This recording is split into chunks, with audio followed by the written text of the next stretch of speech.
আজকে আমরা তোমাদের সাথে কথা বলবো বাংলা প্রথম পত্রের জীবন সঙ্গীত নামে একটি কবিতা নিয়ে। এই কবিতাটির লেখক হেমচন্দ্র বন্দ্যোপাধ্যায়। আমরা যদি কবি সম্পর্কে দুটো কথা একটু মনে রাখতে পারি, যে তিনি হচ্ছেন কি আমাদের বাংলা সাহিত্যের একজন মহাকবি, যাকে আমরা মহাকবি হিসেবেই চিনি। আর তার সেই মহাকাব্যটির নাম হচ্ছে বৃত্তসংহার।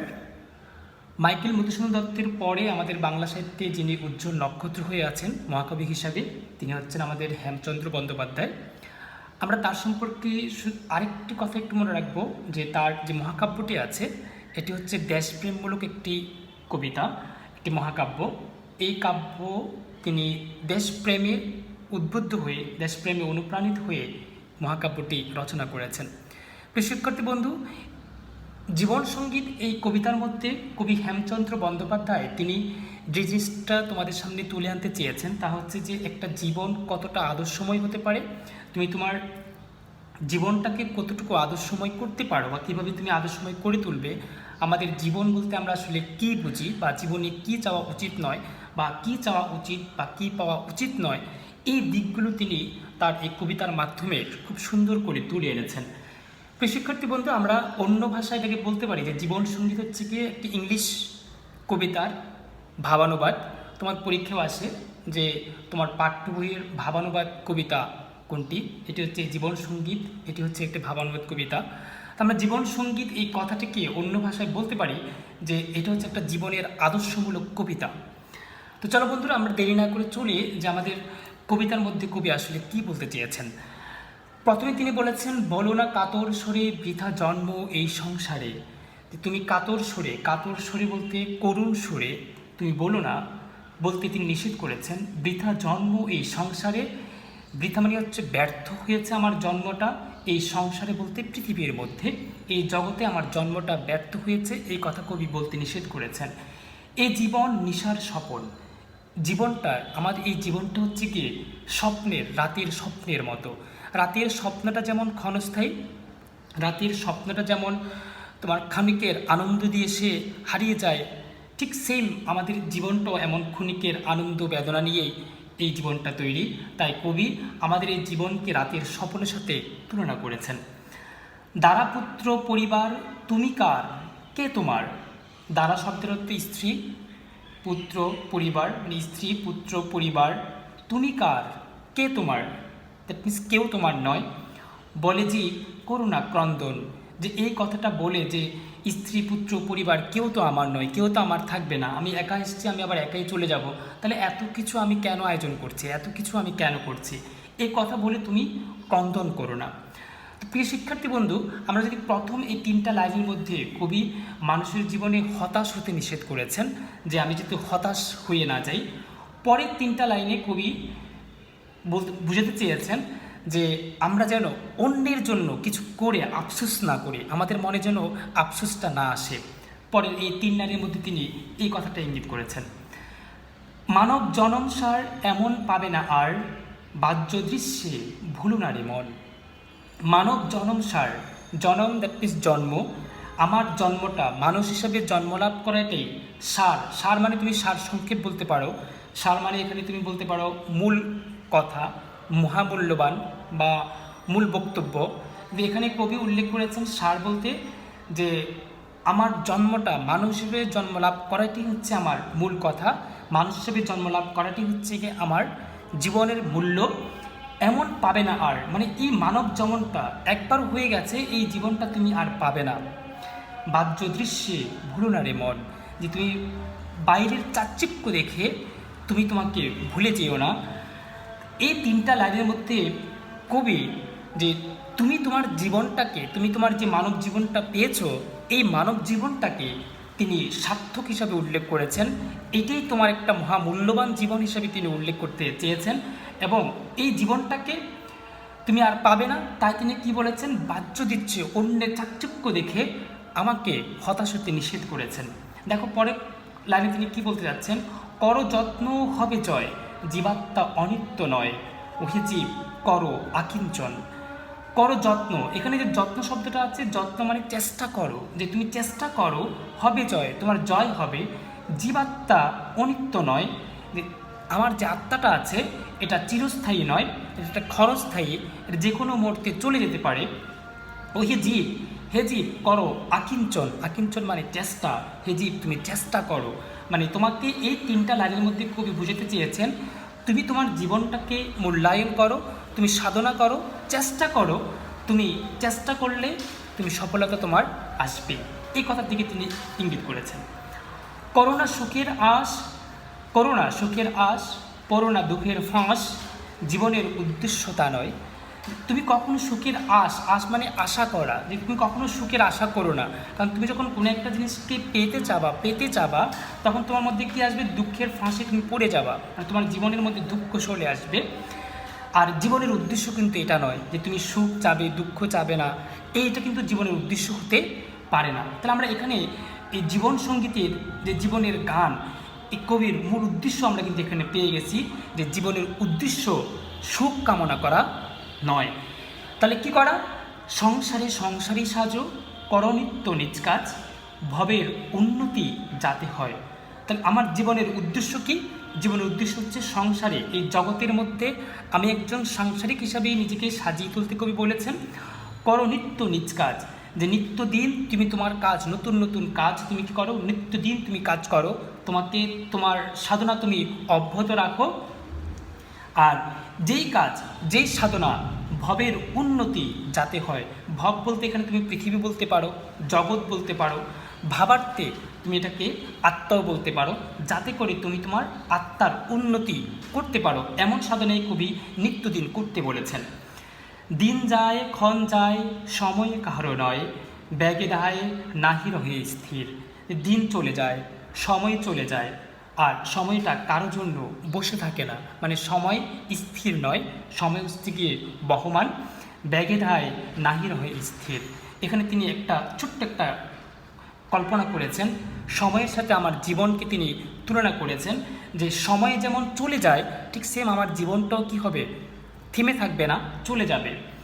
সহায় সম্পদ বল সকলে গুছায় কাল, আয়ু যেন শৈবারের নীর।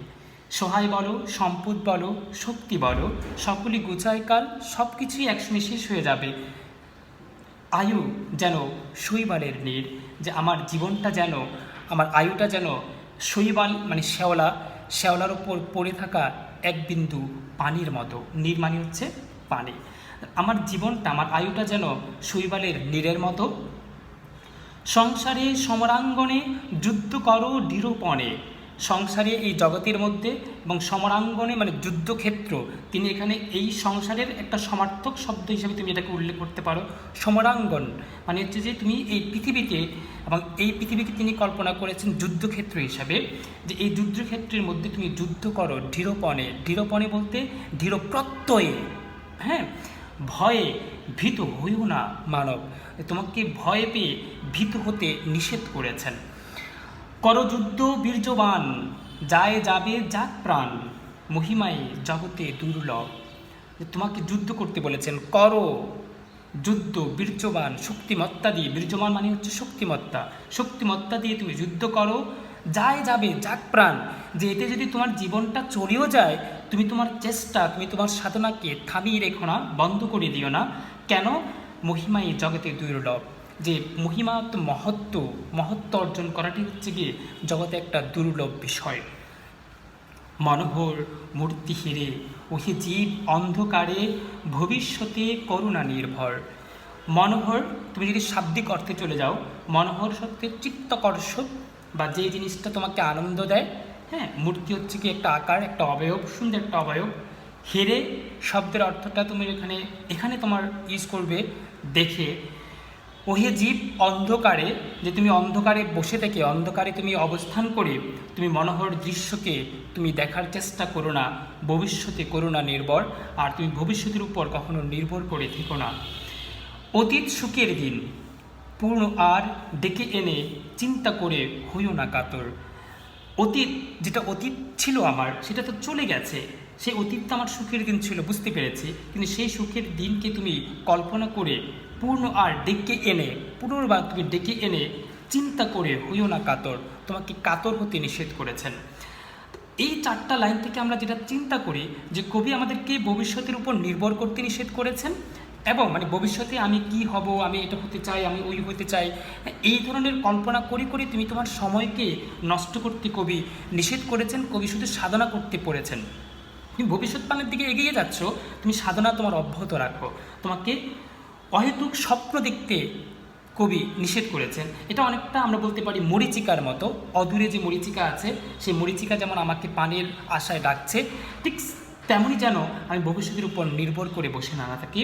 আর অতীতে যেটা ছিল, যে সময়টা আমার অতীতকাল ছিল, আমার এই জীবনটা সুখের ছিল, ওই জীবনটা সুখের ছিল, এভাবে আশা না করে কবি বর্তমান সময়কে মূল্যায়ন করতে বলেছেন। তাহলে আমরা এই 4টা লাইন থেকে একটা পয়েন্ট ফাইন্ড আউট করতে পারি, বের করতে পারি যে কবি বর্তমানকে মূল্যায়ন করতে বলেছেন, বর্তমান সময়কে তিনি খুব দাম দিতে বলেছেন।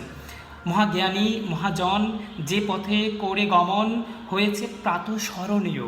মহাজ্ঞানী বা মহাজন তুমি যাকেই বলো না কেন, যে পথে করে গমন, তারা যে পথে গমন করে, তারা যে পথে গিয়ে হয়েছেন প্রাতঃস্মরণীয়। প্রাতঃস্মরণীয় হচ্ছে গিয়ে প্রত্যহ যাকে আমরা স্মরণ করি, মানে বা আমরা বলতে পারি সকালবেলায় উঠে যাকে স্মরণ করি, বা আমরা এটা অন্য অর্থে বলতে পারি যিনি আমাদের রাহবার পথ প্রদর্শক হয়েছেন প্রাতঃস্মরণীয়।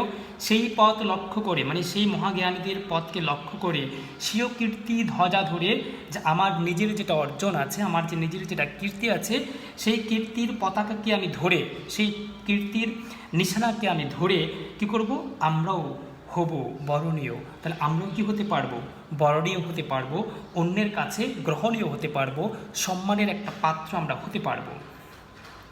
সমর সাগর তীরে পদাঙ্ক অঙ্কিত করে আমরাও হব হে অমর। সমর এটা একটা যুদ্ধকে বলা হয়েছে, যুদ্ধ, সাগর, তীর, যেটাই বলো না কেন, পদাঙ্ক অঙ্কিত করে, আমরা আমাদের পদাঙ্ককে অনুসরণ করে করে আমরাও কি হব, অমর হয়ে উঠবো, আমরাও অমর হয়ে যাব। অর্থাৎ মহাজ্ঞানীদের পথ, তারা যেই পথে গিয়েছেন, আমরা সেই পথে গিয়ে যদি তাদের পদাঙ্ককে অনুসরণ করে চলি, তাহলে আমরাও কী হয়ে যাব, তাদের মতো প্রাতঃস্মরণীয় হয়ে যাব, আমরা বরণীয় হয়ে যাব, আমরা অমর হয়ে যাব। আমরা পৃথিবীতে না থাকলেও আমাদেরকে মানুষ স্মরণ করবে।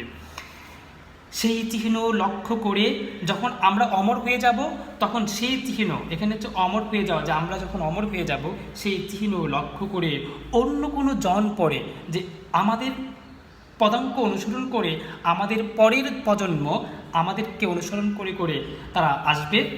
যশোদ্দারে আসিবে সত্তর। যশোদ্দার, এখানে দুটো শব্দ একসাথে করে দিয়েছেন, যশ উদ্ধার। যশ হচ্ছে কীর্তি, সুনাম, সুখ্যাতি। তারা তাদের সুখ্যাতি, তারা তাদের সুনাম, তারা তাদের খ্যাতি অর্জন করতে অতি সত্বরই তারা উঠে আসবে, চলে আসবে। তাহলে এখানে দেখো, একটা এই মহাজ্ঞানী থেকে নিয়ে এই 70 পর্যন্ত একটা চেইন তিনি মেনটেন করেছেন কবি, যে আমরা যদি আমাদের মহাজনদের অনুসরণ করি, তাহলে আমরাও কী হতে পারবো, অমর হয়ে যাব। ঠিক অনুরূপভাবে আমরা যদি অমর হয়ে যাই, তাহলে আমাদের অনুসরণ করে, আমাদের পথ অনুসরণ করে আমাদের পরবর্তী প্রজন্মরাও কী হবেন, অমর হয়ে যাবে। করুণা মানবগণ বৃথা ক্ষয় এ জীবন। তিনি পরে এসে একটা আবেদন করেছেন যে হে মানবকুল, হে মানবগণ, বৃথা ক্ষয় করো না, নষ্ট করো না তোমার এই জীবনকে। সংসার সমরাঙ্গন মাঝে সংকল্প করেছ যাহা, সাধন করো তাহা রত হয়ে নিজ নিজ কাছে। যে সংসার সমরাঙ্গন মাঝে তোমার জীবনটাকে বৃথায় নষ্ট করতে নিষেধ করেছেন। তুমি যাহা সংকল্প করেছো তাই তোমাকে সাধনা করতে বলেছে। অর্থাৎ তোমার যতটুকু আছে তুমি ওইটুকু দিয়েই তুমি কী করো, সাধনা করো। তাহলে কি হবে, রত হয়ে নিজ নিজ কাজে, যে তুমি তোমার কাজে মনোযোগী হয়ে, তুমি তোমার কাজে মনোনিবেশ করে, মনোযোগী হয়ে তুমি তোমার ওই অল্পটুকু, যেইটুকুই তুমি সাধনা করেছো, সংকল্প করেছো তুমি যেটা, ওটাকেই তিনি কী করেছেন, সাধনা করতে বলেছেন। তাহলে তোমার কে আসবে, সফলতা আসবে, তোমার জীবনটা সুন্দর হয়ে উঠবে, তোমার জীবনটা আদর্শময়ী হয়ে উঠবে।